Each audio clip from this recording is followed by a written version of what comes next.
I am the living bread that came down from heaven, says the Lord.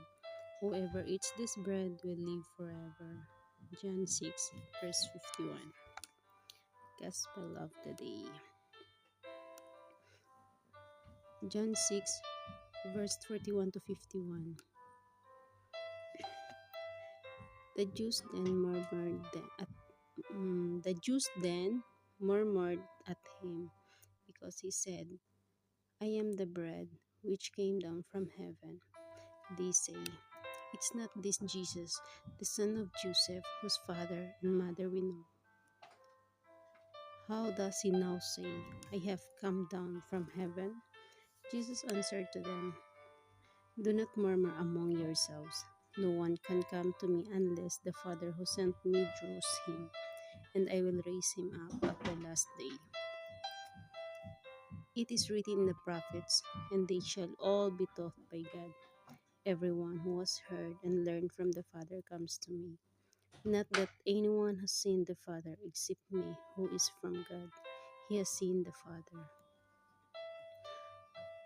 Truly, truly, I say to you, he who believes has eternal life. I am the bread of life.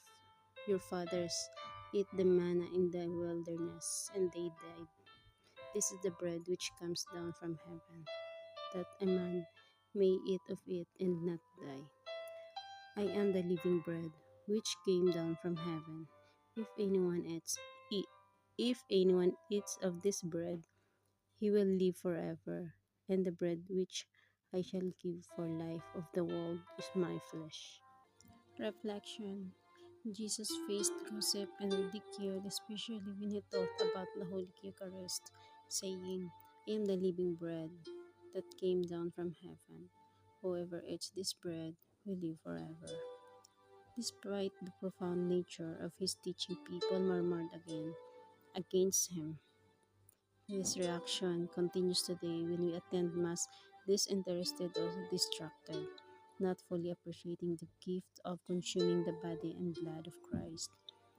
Saint John Vianney once said, if we but understand the gift of the Holy Mass, we would die instantly out of love. Yet, many of us treat Mass as an obligation rather than a joyous opportunity to connect with the divine. Murmuring isn't just vocal, it happens internally when we fail to embrace the Eucharist fully. Reflect on your approach to the Holy Eucharist and Mass.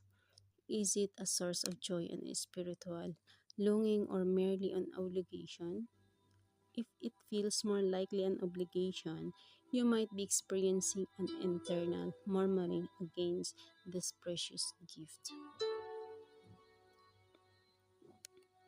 Let us pray. Lord, help me to see you in the Holy Mass. Help me to long for you in the most holy Eucharist.